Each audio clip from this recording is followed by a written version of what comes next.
खुट्टा बाँधेर कसैलाई दौडाउन प्रयत्न गर्नुहुन्छ भने त्योभन्दा दुस्साहस के होला? यहाँ रोजगारी सिर्जना गरिरहेका उद्योगहरूलाई प्रोत्साहन नगरेर, यहाँ रोजगारी सिर्जना गरिरहेका उद्योगहरूलाई हतोत्साही गरेर यो मुलुकले समृद्धि ल्याउन सक्छ भनेर कल्पना गर्न सकिन्छ?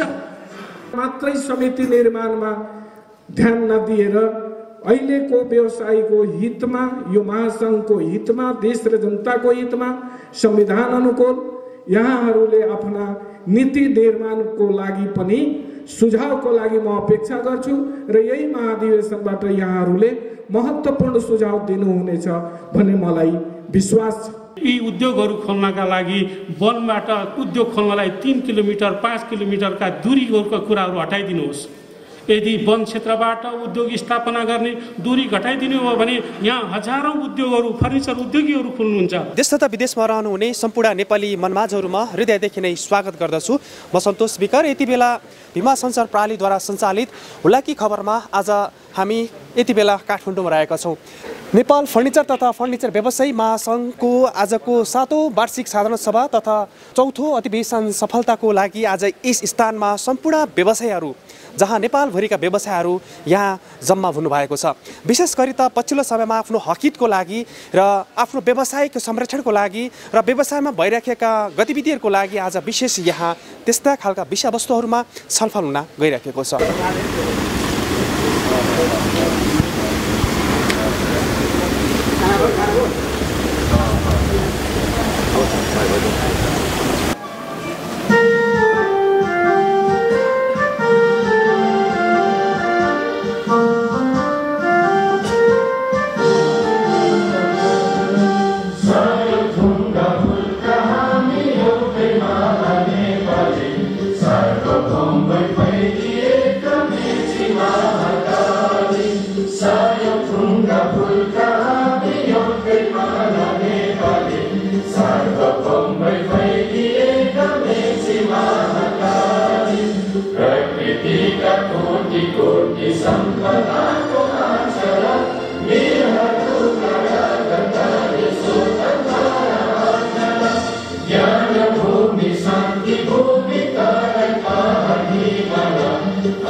व्यवसायहरूको गौरवमय संस्था नेपाल फर्निचर तथा फर्निचर व्यवसायी महासङ्घको गरिमामय 7औं साधारण सभा तथा 4थो महाधिवेशनको शोभा बढाई व्यवसायीहरूको हौसला बढाउन आफ्नो व्यस्तताका बावजुद अमूल्य समय प्रदान गरी पाल्नुभएका प्रमुख अतिथि श्रद्धेय वन तथा वातावरण मन्त्री माननीय श्री राम सहाय प्रसाद यादवज्यू, हामीलाई माया, सहयोग र साथ प्रदान गर्दै पाल्नुभएका अतिथिज्यूहरू, महासङ्घका संस्थापक अध्यक्षज्यू, सल्लाहकारज्यूहरू, आजको यस कार्यक्रमलाई सफल र ऐतिहासिक बनाउन देशभरिबाट पाल्नुभएका प्रतिनिधिज्यूहरू, पर्यवेक्षकज्यूहरू, सञ्चारकर्मी मित्रहरू एवं उपस्थित सम्पूर्ण महानुभावहरूप्रति न्यानो अभिवादन टक्राउन चाहन्छु। यस महासङ्घको 5औं साधारण सभाबाट निर्वाचित हाम्रो यो केन्द्रीय समितिले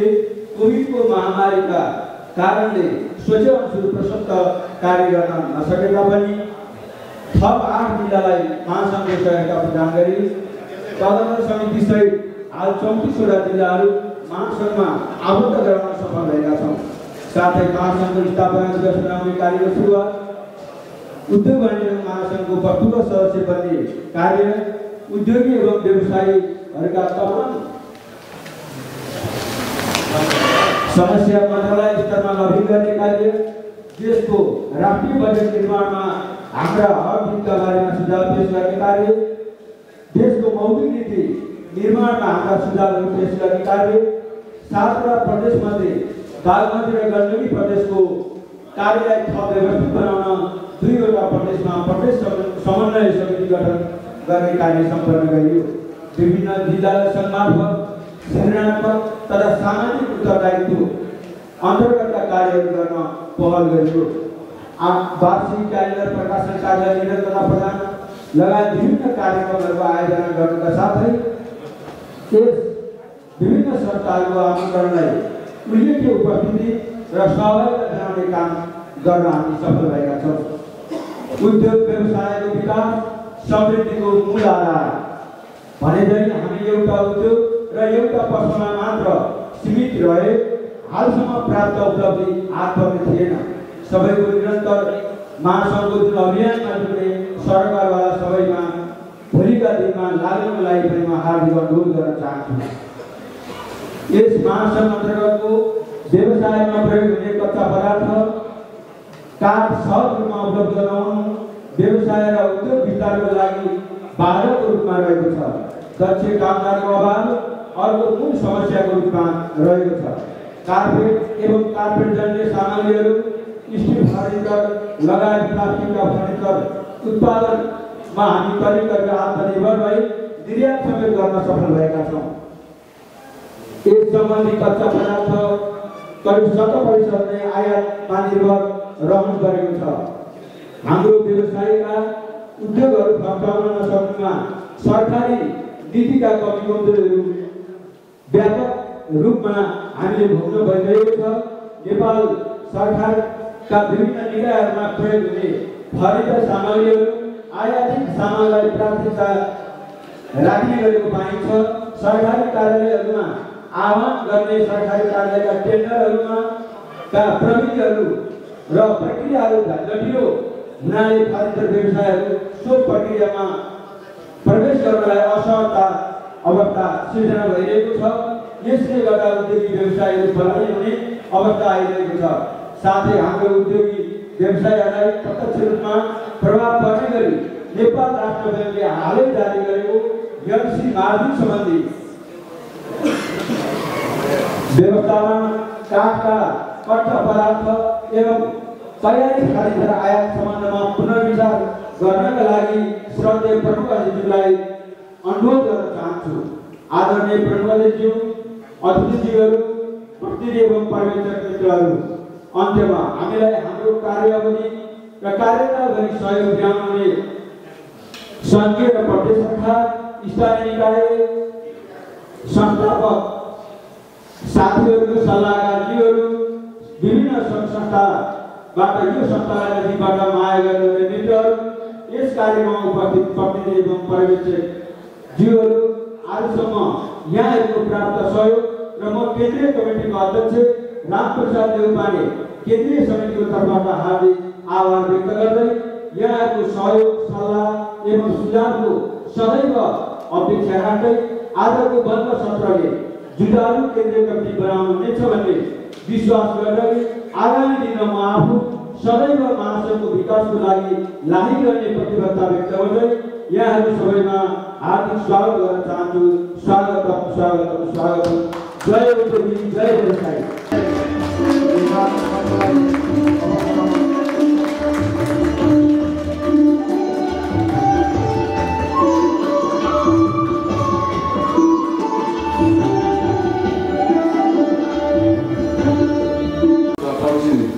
व्यवसायी महासङ्घको 7औं वार्षिक साधारण सभा तथा 4थो अधिवेशनका आदरणीय सभापति रामप्रसाद देउपानेज्यू, त्यसै गर्दा आजको हाम्रो यस कार्यक्रमलाई शोभायमान बनाउनको लागि नेपाल सरकारका माननीय मन्त्रीज्यू राम सहाय प्रसादज्यू, म नेपालको भूगोलमा धेरै जिल्लाका साथीहरूसँग साक्षात्कार हुने मौका पाएको थिएँ।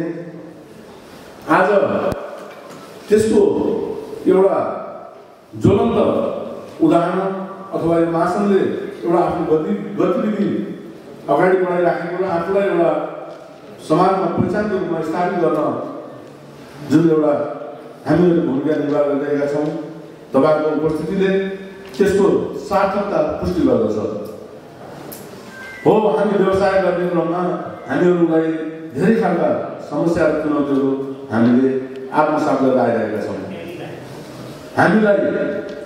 हामी भन्छौँ हरियो बोल नेपालको धन, तर यो नारामा प्रस्तुत भएको अवस्था छ।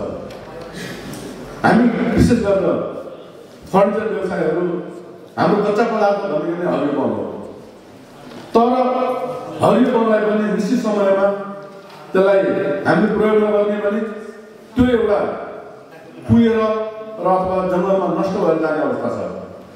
हामी आज हाम्रो झन्डै 60-65% भूभाग वनले ओगटेको छ, तर पनि हामी अन्तर्राष्ट्रिय बजारबाट कच्चा पदार्थ खरिद्न बाध्य छौँ।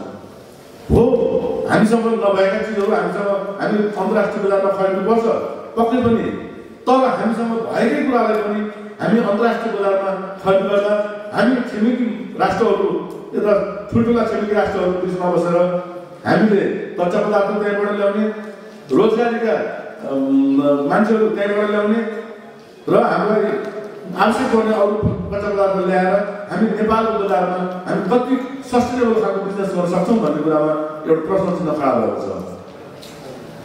हामी नेपालमा उत्पादित नेपालमा भएका काठहरूलाई पनि राज्यको एउटा निश्चित एउटा नियममा रहेर काम नभइरहँदा हामीले समयमा काठ कच्चा पदार्थ नपाइरहेको अवस्था सर्वविदित छ। म आज यस क्रममा पनि स्वयं वन वातावरण मन्त्री यहाँ हामीहरूमा भइरहेको हुँदा हामी काठजन्य व्यवसाय गर्ने काठका सामग्रीहरू उत्पादन गर्ने व्यवसायहरूलाई त्यो काठ सर्वसुलभ रूपमा उपलब्ध गराइदिनु पनि म सादर अनुरोध गर्दछु। हामीले के मागेका छौँ, हामीलाई फ्रीमा मागेका होइनौँ। राज्यले चाहिने राज्यका नीति र नियमभित्र हामी रहेर प्रक्रियाभित्र रहेर हामीले कच्चा पदार्थ पाउनुपर्छ भन्ने हाम्रो माग हो। त्यसले गर्दाखेरिमा म उहाँ आजका हाम्रा प्रधानमन्त्रीज्यूलाई म सम्पूर्ण साथीहरूको तर्फबाट हामीले चाहिने कच्चा पदार्थहरू समयमा नीतिगत निर्णयहरू गरेर हामीहरूलाई सहज रूपमा व्यवसाय गर्ने वातावरण बनाइदिनुहुन्छ भन्ने पनि म आशा र भरोसा राख्दछु। हामीले एकातिर चाहिँ काठ पाएका छौँ, स्वदेशमा 45% छ, काठ उत्पादन भएको छैन। अर्कोतर्फ काठ आयात गर्नुपर्छ, राष्ट्र ब्याङ्कले नगद मार्जिन 7% भन्छ। अनि तपाईँ हामीलाई दोहोरो माग भएको छ। यो दोहोरो मागको बिचमा तपाईँ हामीले साधारण सभा गर्नु गइरहेका छौँ र यो साधारण सभामा प्रमुख अतिथि माननीय वन तथा वातावरण मन्त्रीलाई पाएका छौँ। निश्चय वन तथा वातावरण मन्त्रीले यी कुराहरूलाई, यो पीडाहरूलाई सम्बोधन गर्नुहुन्छ।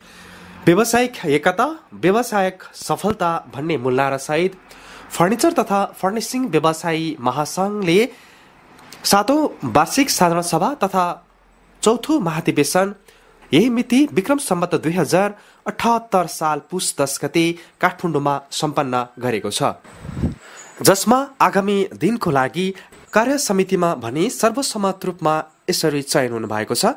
अध्यक्षमा सुजिल श्रेष्ठ, वरिष्ठ उपाध्यक्षमा राजेश कुमार अग्रवाल, त्यस्तै गरेर प्रथम उपाध्यक्षमा नरेश कुमार श्रेष्ठ, द्वितीय उपाध्यक्ष युवराज पौडेल, तृतीय उपाध्यक्ष गोकुल श्रेष्ठ र महासचिवमा भने ओम बहादुर बस्नेत रहनु भएको छ। कोषाध्यक्ष बद्री हुमागाई, सचिवतर्फ भने राजकुमार दाहाल, सह कोषाध्यक्षमा भने अप्सरा थापा रहनु भएको छ। त्यस्तै गरेर सदस्यहरूमा हरि कुमार शर्मा, अशोक कुमार, खगेन्द्र खरेल, प्रेम बहादुर थापा, ज्ञान बहादुर नेपाली, लोकनाथ रेग्मी, अनिश जोशी, त्यस्तै शिवा पाण्डे रहनु भएको छ। एसोसिएसनतर्फ भने अजय गिराया, मनिष अग्रवाल, त्यस्तै आजीवन सदस्यतर्फ भने ओम प्रकाश लोहानी गरी 20 जनाको कार्य समितिमा यसरी महाधिवेशन सर्वसम्मत रूपमा सम्पन्न भएको छ। देशमा 45% वन क्षेत्र छ, त्यसको पनि लगभग 65% हिस्सा सालको रुखले कभर गरेको छ। तर त्यही साल सामुदायिक वनहरूले काट्न पाउँछन्, सायद राष्ट्रिय वनमा काट्न पाइन्छ, तर हामी निजी कृषक जसको घरमा एउटा सालको रुख छ भने त्यो काट्न पाउँदैनौँ। त्यो काट्दाखेरि चाहिँ हामीहरू चाहिँ थुनिनुपर्छ, हामी जुनिनुपर्छ। अनि यस्तो विभेदको बिचमा यस्तो विभेदलाई, यस्तो असमानतालाई तपाईँले सम्बोधन गरिदिनु भयो भने तपाईँको राजनैतिक आन्दोलनले सार्थकता पाउनेछ। तपाईँको राजनैतिक आन्दोलन आर्थिक आन्दोलनमा रूपान्तरित हुनेछ। आज देशले उत्पादनमूलक क्षेत्रमा लगानी गर्न सकिरहेको छैन भनिएको छ। देशको राजस्वको सीमा साँगुरिँदै गएको छ। देशका जति पनि कृषि भूमिहरू थिए ती कृषि भूमिहरू बाँझो भइरहेको छ।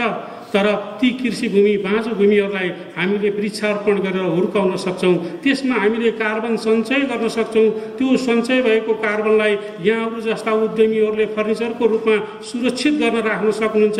अनि त्यो कार्बन सुरक्षित हुने भनेको जेरो नेट इमिसनमा योगदान गर्ने हो। तसर्थ यो परिवेशबाट, यो दृष्टिबाट यदि वन मन्त्रीजीले उद्घोष गरिदिनु भयो भने, व्यवहारिक रूपमा त्यसलाई कार्यान्वयन गरिदिनु भने त्यही सुरु हुन्छ।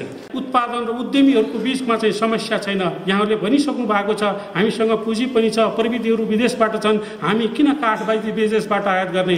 हामी प्रविधि विदेशबाट आयात गर्छौँ। हामीसँग छरिरहेको पुँजीलाई यहीँ लागू गर्न सक्छौँ। मात्र तपाईँले यी उद्योगहरू खोल्नका लागि वनबाट उद्योग खोल्नलाई 3 किलोमिटर 5 किलोमिटरका दूरीको कुराहरू हटाइदिनुहोस्। यदि वन क्षेत्रबाट उद्योग स्थापना गर्ने दूरी घटाइदिनु हो भने यहाँ हजारौँ उद्योगहरू, फर्निचर उद्योगीहरू खुल्नुहुन्छ। विडम्बना भन्नुपर्छ माननीय मन्त्रीज्यू, आज देशमा जति पनि उद्यमीहरू हुनुहुन्छ, फर्निचर उद्योगहरू सञ्चालित छन्, त्यसमध्ये धेरै उद्यमीहरू चाहिँ विधिवत रूपमा दर्ता हुन सक्नु भएको छैन। गैर कानुनी रूपमा चाहिँ पनि दर्ता भएर सञ्चालित हुनुभएको छ। किनभने उद्योगको दूरीका कारणले गर्दा उहाँहरूले चाहिँ व्यवसाय गर्न विधिवत रूपमा पाउनु भएको छैन, जसले गर्दा लुकीछिपी गरिरहनु परेको छ र त्यसले कुनै पनि बेला उहाँ राज्यको चाहिँ निशानामा पर्नुहुन्छ। यसो गर्दा एकातिर राज्यलाई राजस्व गुमिरहेको छ भने अर्कोतिर चाहिँ ठुलो लगानी लगाएर वनमा आधारित उद्योग सञ्चालन गर्न नपाउने अवस्था सिर्जना भएको छ। यसलाई अन्त गर्नुपर्छ। यो दूरी हटाउने बित्तिकै उद्योगहरू खुल्छन्। उद्योगहरू खुल्ने बित्तिकै हामीले त्यहाँबाट रोजगारी सिर्जना गर्न सक्छौँ र त्यसले जुन कच्चा पदार्थ माग गर्छ त्यो कच्चा पदार्थ हामी निजीवन व्यवसायहरू, निजीवन उद्यमीहरूले पनि हामीले बाँझो जग्गाहरूलाई गरेर छिटो बढ्ने बिरुवाहरू, प्रजातिहरूलाई एउटा संस्थागत रूपमा अगाडि गरेर हामीले त्यो आपूर्ति गरिरहेका छौँ। अहिले हाम्रो आपूर्तिको हिस्सा 70% छ, तथापि हामीले धेरै पीडा भोगेका छौँ। स्थानीय तहमा, प्रदेशमा लगायत विभिन्न ठाउँमा हामीले कर तिरिरहनु पर्ने हुन्छ। हामीबाट काठ लिएर जाने व्यवसायीहरूले दोहोरो तेह्रो मारमा परिरहनु भएको छ।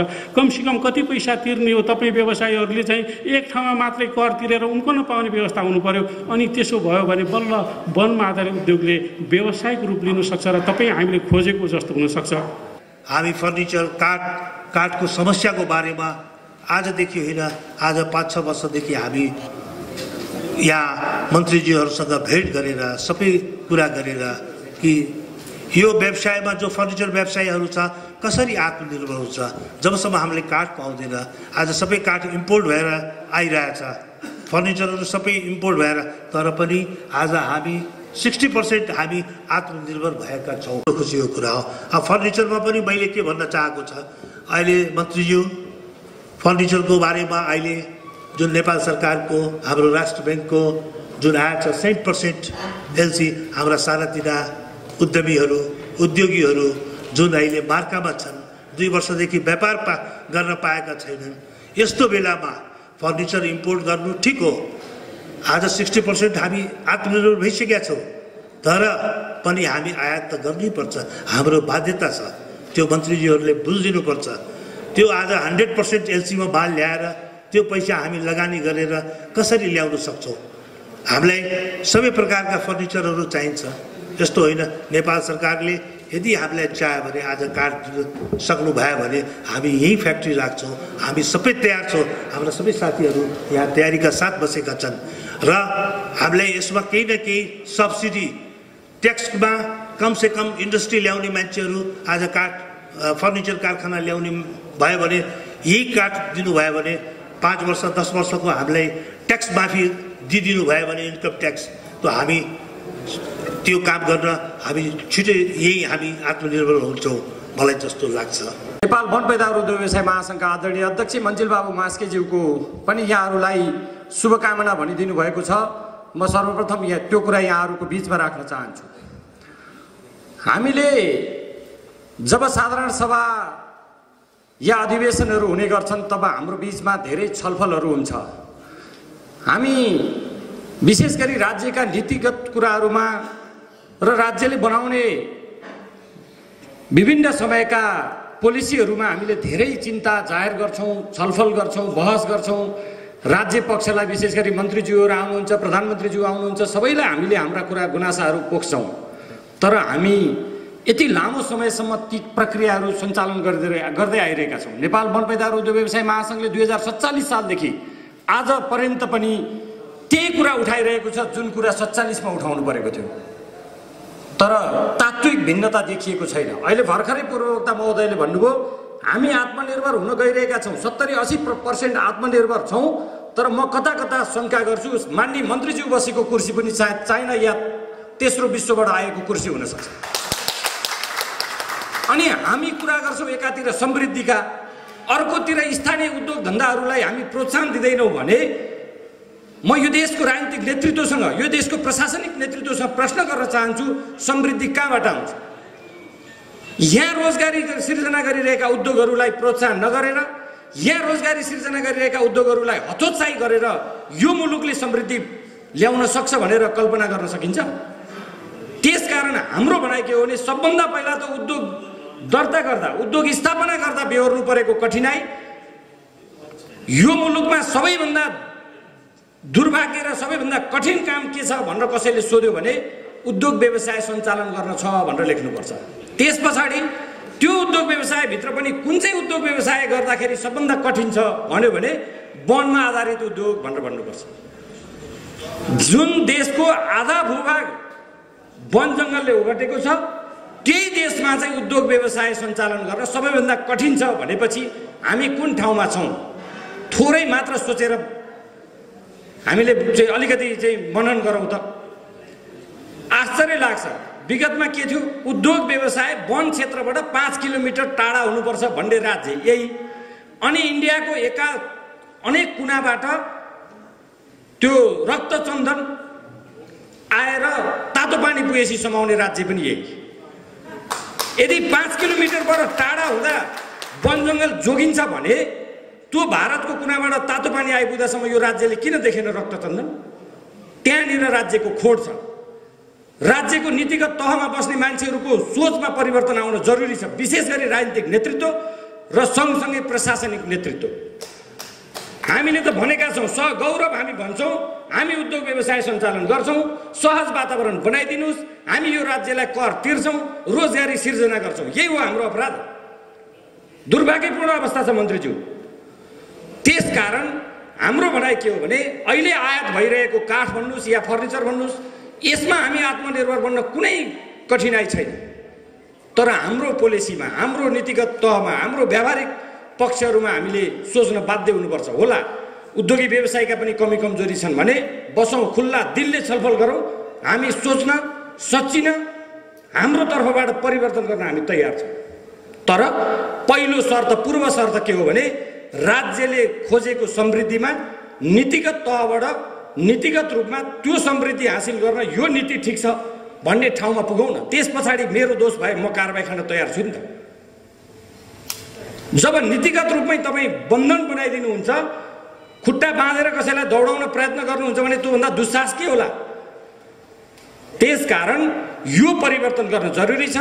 जहाँसम्म मलाई लाग्छ हामीले अनुरोध गऱ्यौँ, पटक पटक अनुरोध गऱ्यौँ, वन मन्त्रालय अन्तर्गतका भवन बन्दाखेरि काठ प्रयोग नगरेर अन्य चिजहरू प्रयोग गर्छौँ। अनि फेरि पनि हामी भन्छौँ हामी केही समृद्धिका लागि वन, हरियो वन नेपालको धन, यस्ता सुन्दा मिठो लाग्ने तर अमूर्त नाराभित्र यस्तो सम्भावनालाई लगेर कैद गर्न मिल्छ? हिजो प्रजातन्त्रका पक्षमा लाग्दाखेरि नेताहरूलाई कैद गरे भन्दा चर्को ढङ्गले समृद्धिका कुरालाई लगेर साह्रै मिठो नारामा लगेर कैद गरिएको छ। त्यस्तो हुनु हुँदैन। त्यसै गरी हामीले भन्यौँ सरकारी निकायमा कमसे कम नेपालको उत्पादनलाई, चाहे फर्निचर भन्नुहोस्, चाहे फर्निसिङ सामान भन्नुहोस्, उत्पादनलाई हामीले पहिलो प्रायोरिटी किन दिँदैनौँ? ठिक छ, हामी खुल्ला बजार अर्थतन्त्र अवलम्बन गरेको मुलुक हो, आयातलाई प्रतिबन्ध लगाउनुपर्छ हाम्रो भनाइ होइन, तर निरुत्साहित त गर्न सकिन्छ नि त। निरुत्साहित गरेर स्वदेशी उत्पादनलाई बढावा दिन सरकारलाई के गाह्रो? अरू मुलुकले गर्न हुने, हामीले नहुने किन? त्यसकारण म माननीय मन्त्रीज्यूलाई विशेष अनुरोध गर्न चाहन्छु, बसौँ, छलफल गरौँ, सम्पूर्ण सरकारवालाहरूको बिचमा कुरा सुनौँ र तदनुरूपको नीति निर्माणमा यहाँको महत्त्वपूर्ण भूमिका हुनेछ भन्ने कुरा विश्वास व्यक्त गर्न चाहन्छु। नेपाल फर्निचर तथा फर्निसिङ व्यवसायी महासङ्घको 7औं वार्षिक साधारण सभा तथा 4थो महाधिवेशन को उद्घाटन समारोह का अध्यक्षता गरिराख्नुभएका हाम्रा आदरणीय अध्यक्ष रामप्रसाद नेउपानेजी, सर्वप्रथम म यहाँहरूलाई हार्दिक अभिवादन व्यक्त गर्न चाहन्छु र यो 7औं वार्षिक साधारण सभा र यस महासङ्घको 4थो महाधिवेशनको सम्पूर्ण सफलताको लागि सर्वप्रथम हार्दिक शुभकामना गर्न चाहन्छु। त्यो सबै अहिले कोरोनाको कारणले गर्दा देशको अर्थतन्त्र त्यस्तो अवस्थामा गयो। फेरि पनि हामी सुधारको दिशामा अगाडि बढिरहेका छौँ। सबै सङ्घ संस्थाहरू, सबै राज्यका निकायहरू सुचारू रूपले अगाडि बढिरहेको अवस्था छ। यो नेपालको बेरोजगारीलाई अन्त गर्ने, रोजगारीको सिर्जना गर्ने महत्त्वपूर्ण भूमिका निर्वाह गर्नुभएको यो नेपाल फर्निचर तथा फर्निसिङ व्यवसायी महासङ्घले ठुलो योगदान गरेको छ। यो महासङ्घले देशको विभिन्न जिल्लाहरूमा आफ्ना संस्थाहरू निर्माण गर्दै अगाडि बढिराखेको कुरा पनि मैले थाहा पाएँ। यसमा देशको अधिकांश भागमा यो फर्निचरको व्यवसायमा, फर्निसिङको व्यवसायमा लागेका असंख्य ठुलो संख्यामा छ। तराई मधेसका जिल्लामा त झन् चाहिँ बढी छन् यसका व्यवसायीहरू। यसका व्यवसायहरू धेरै छन्, तर जुन रूपले व्यवसायहरू अगाडि बढ्नुपर्ने, जुन किसिमले राज्यबाट सुविधा या राज्यको नीति निर्माण हुनुपर्ने यहाँहरूले भन्नुभयो, त्यो अनुरूपको नीति निर्माण भएन, भए पनि त्यो प्रभावकारी भएन भन्ने जस्ता कुराहरू आयो। थुप्रै समस्याहरू यहाँहरूले राख्नु भएको छ। मैले केही समस्याहरू टिपोट गरेको छु। अब ती समस्याहरू समाधान गर्नका लागि मात्रै राज्यले भ्याउँदैन। यस समस्या समाधानका लागि सम्बन्धित सबै सरोकारवालाहरूबाट सहयोगको अपेक्षा म राख्छु। राज्यले गर्नुपर्ने आफ्नो धर्म नीति निर्माण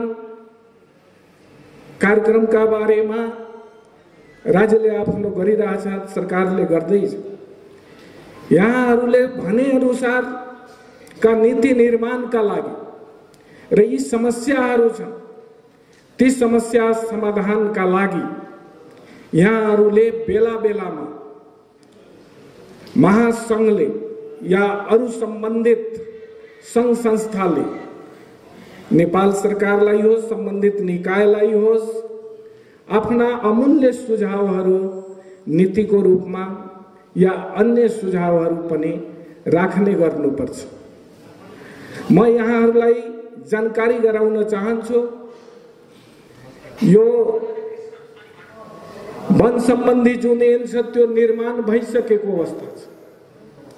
नेपाल जुन संघीय शासन प्रणालीमा अगाडि बढेको छ, जुन पहिलाका संरचनाहरू थिए त्यो रूपान्तरण गर्नुपर्ने, परिवर्तन गर्नुपर्ने अवस्था अनुसार नेपालको नयाँ कानुनहरू बन्दैछ, ऐनहरू निर्माण हुँदैछ। अहिले संघीय शासन प्रणालीमा मुलुक गइसक्यो। त्यसकारण ती ऐन बनाउने बेलामा यहाँहरूले आफ्ना व्यवसायीहरूको हितमा, व्यवसायको हितमा, देशको हितमा, जनताको हितमा चाहिँ यहाँहरूले समयमै चाहिँ सम्बन्धित निकायलाई, सरकारलाई आगाह गर्नुपर्छन्, नीति निर्माणका लागि सुझाव दिनुपर्छ। मलाई लाग्छ कि ऐन निर्माण भइसकेको 2-3 वर्ष बितिसक्यो। ऐन बनेपछि अब नियमावली बन्दैछ। म तुरन्तै नियमावलीलाई यो मन्त्री परिषदमा पठाउने पनि छलफलमा म छु। सबलाई थाहा छ यहाँहरूलाई ऐन बनिसकेको 3 वर्ष भइगयो, तर यहाँहरूले त्यो समयमा नै अगाह गर्नु पर्यो। मूल कुरा ऐन हो। संरचना जुन बेला बन्छ, नयाँ जुन परिवेशमा, नयाँ परिस्थितिमा जब मुलुक अगाडि बढिसक्यो, व्यवसायीहरूले पनि त्यो बेलामा आफ्ना कुराहरू अब समय सन्दर्भमा, परिवर्तित राजनीति सन्दर्भमा, परिवर्तित सन्दर्भमा आफ्ना कुराहरूलाई, आफ्ना मागहरूलाई समयमै र सम्बन्धित ठाउँमा पुर्याउनु पर्छ। विगतमा अब यहाँहरूले कतिको त्यो गर्नुभएको त्यो मलाई जानकारी छैन। अहिले वन नियमावली बन्दैछ, त्यो चारैतर्फ सार्वजनिक पनि जहाँ जहाँ निकाय हो हामी गरिसकेका छौँ। यहाँहरूलाई म आग्रह गर्न चाहन्छु यहीँबाट कि यहाँहरूले चाँडै आज महाधिवेशन तपाईँ सम्पन्न गर्दै हुनुहुन्छ, साधारण सभा गर्दै हुनुहुन्छ, त्यो बीचमा नै यहाँहरूले त महत्त्वपूर्ण चाहिँ नीति निर्माण गर्ने थलो नै यही हो, समय नै यही हो। त्यसकारण मात्रै समिति निर्माणमा ध्यान नदिएर अहिलेको व्यवसायीको हितमा, यो महासङ्घको हितमा, देश र जनताको हितमा, संविधान अनुकूल यहाँहरूले आफ्ना नीति निर्माणको लागि पनि सुझावको लागि म अपेक्षा गर्छु र यही महाधिवेशनबाट यहाँहरूले महत्त्वपूर्ण सुझाव दिनुहुनेछ भन्ने मलाई विश्वास छ।